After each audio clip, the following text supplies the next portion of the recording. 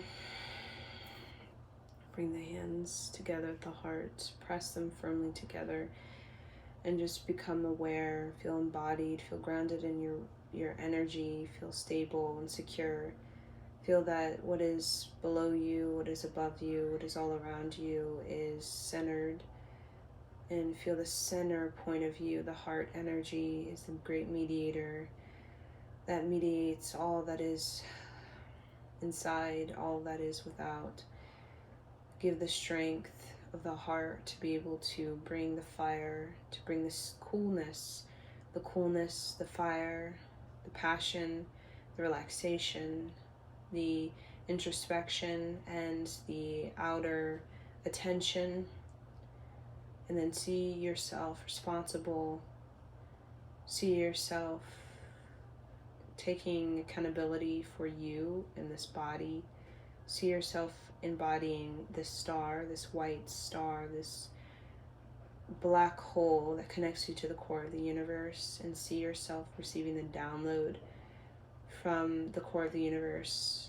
Access this, ask for this download to come into your life, into your body, your spine, your consciousness, so that you may be able to travel through time and space and reach creativity in the commitment that you have, and the effort that you have, and the consistency you have, and in the mind wave, the blessing, the meditation you have to soothe yourself, to open yourself, to awaken, activate, and inspire yourself each and every day, each and every morning and afternoon, to remain close to your soul, to remain close to your creative destiny, your creative expansion, and remain close to your intuition, your heart, so that everything inside of you can grow, and so that everything outside of you can prosper, and so that you can have the aura, the intelligent aura, to be able to feel quite comfortable, feel quite safe, and feel quite secure, and therefore confident to be able to step into the world. Before we step into the world, we must step into ourselves, or stepping into the world becomes quite a collision, quite a sort of intense, intimidating sort of experience where we don't have the footing. So we have the footing inside, and getting inside, therefore we know how to fit ourselves, so therefore we know how to fit our creative energy in the world by creating waves of our own creative fire to unlock our commitment. That is our key to really standing strong and standing in the outer world. Inhale. Sat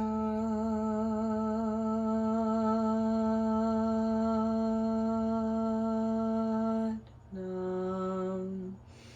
Sat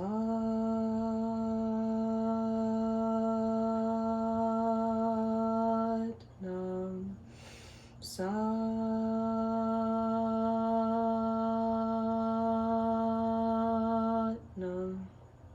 You can bow to yourself in your practice. And the meditation we did is I call the core of the universe, which is a very special meditation that you can do. You can extend it longer to 22 minutes to 31 minutes, where we, God and me, read. And that's going to connect you to the core of the universe. You can go very, very deep with that if you choose to. And you can download the sort of authentic code of your celestial energy, your soul energy, your spirit energy.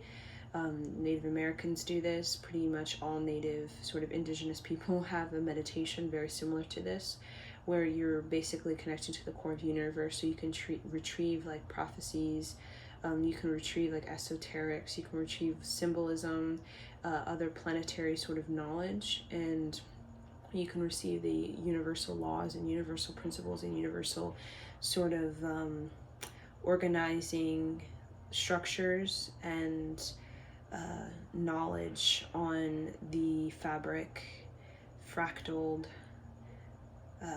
shaping and reshaping energy, and how you can be connected to that and be in sight, in foresight, and in awareness of what is going on in the outer world by knowing exactly the evolutionary window of what's going on inside, so that you can better prepare, so that you can better sort of triumph and for what is to come and what is coming and what has come, and you can kind of move with it and be right, sort of smoothly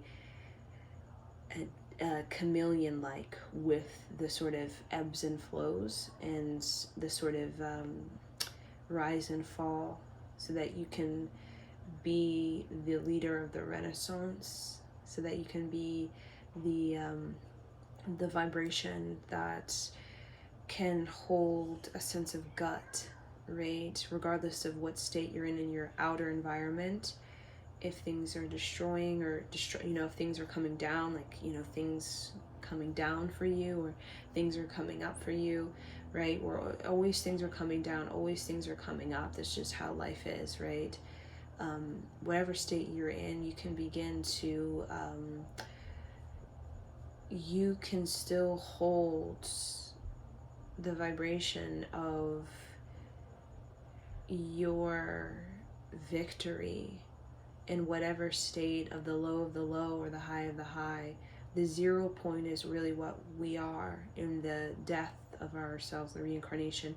The 0 point basically represents the neutral state, the state where, the homeless person meets the wealthiest person and they both become the same person, right? Isn't that quite interesting? The wealthiest person and the poorest person, they meet at the 0 point and they literally look at each other and they become the same person, right? That's the kind of ecstatic state, exalted state, the kind of liberating state that really sets you free, because not, you may be the wealthy person in this life, but you may be the poorest person in the next life.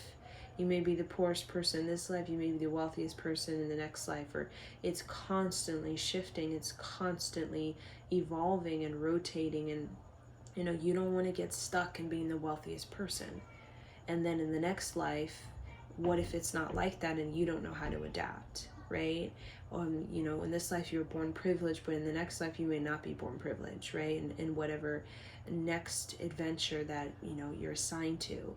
And even the poorest person, right? You don't want to get fixed in being poor person, because in the next life you may be assigned to something very different. You may be the privileged person in the next life, so if we don't want to get fixed, and we don't want to get kind of set into any sort of position that we may uphold in this life. We want to be the 0 point, which is, I'm on the ride, like I'm just, on the ride. I'm having the experiences of the low, I'm having the experience of the high, but I'm learning how to find contentment, because regardless of what life, we all have, millions of lifetimes, and all, millions of those lifetimes are not all spent wealthy with these cars and these type of women or whatever propaganda is out there.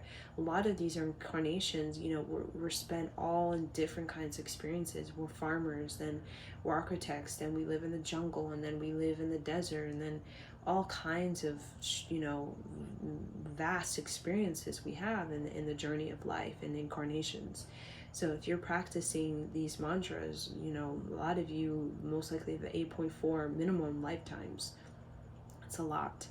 So you've definitely been around the block, and it's important that we know how to neutralize and zero out the state of ourselves, because that's the place of humility, and that's really the place where grace can really begin to grow and prosper in us, and also where the creative expansion can happen. Because Renaissance in many ways is the evolution of ourself, right? Is to have that experience of that moment of, even if you're the homeless man living in the sort of subway, and you hear somebody playing a violin, and it's so beautiful that it literally, you could die in that subway, and you just feel so blessed. You feel so neutral and feel so content with your life and what you've thus experienced, knowing that that's not the end, right?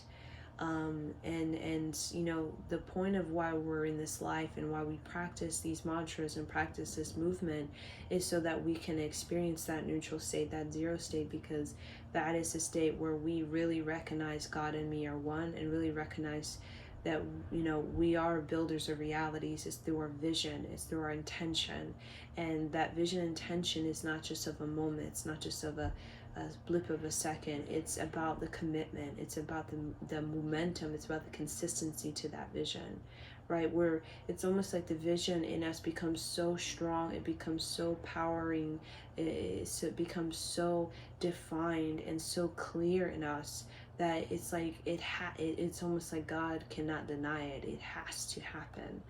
So either that is you have such a clear vision on what you want to do in career, or you're with your marriage, or whatever it is. You might not know initially, right?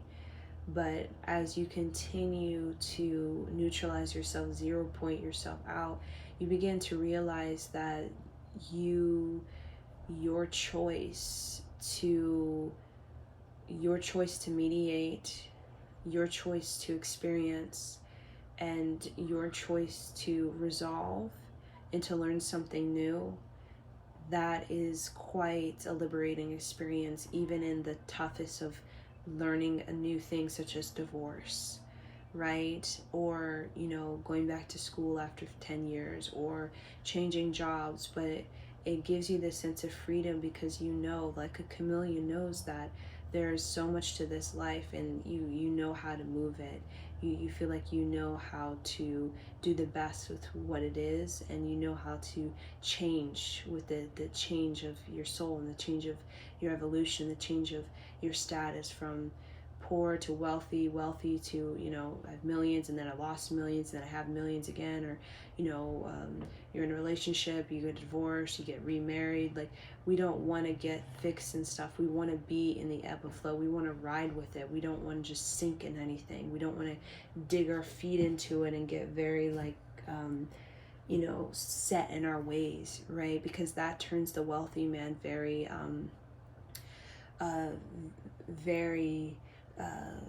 inconsiderate towards the poor man, and turns the poor man very hateful of the wealthy man, right? So this is why we practice that, to create that neutral, that 0 point. And that's the only way that we're really able to see vibrate self and other, right? And to create that sense of unity, and to be able to have the chameleon, to not be so flat Stanley, so I am this, you are that, right? I am this, you are that, and create that segregation that really makes us feel uncomfortable, because it makes us feel like we can't share, it makes us feel like we can't care, it makes us feel like we can't learn new things, right? Like, segregation between white and black people is very uncomfortable for both, because white people, they feel like they can't learn going to jazz club, right? Because it's segregated, right? Or they feel like they can't learn from the black culture, right? And blacks feel like they can't learn from the white culture because segregation it makes people feel uncomfortable. It makes them feel like they can't learn, they can't share, they can't care, right? That they have to, be cold, or they have to disrespect, or even they have to sort of view, them as them, something different, something that isn't me. It isn't same. It doesn't fit into what I am, right? But the great wealth of this universe is to be able to know the fitting of every sort of organism, because every organism is here not by fluke. There's a sort of fitting, and there's a fitting we have, and a resolution we have, and a mediation we have, and choices that we make that fit us into our surroundings, into our environment, into our world, that we must take accountability for. Because even if it's something that, mistake or whatever it is that we have to play out, we'll play it out in this life, right? And maybe next life or something like that. But, it's all giving us a window into our ability to make reality, right? And how we can further be makers and builders and visionaries and uphold that kind of duty to the human experience. So I'll leave you guys with this, and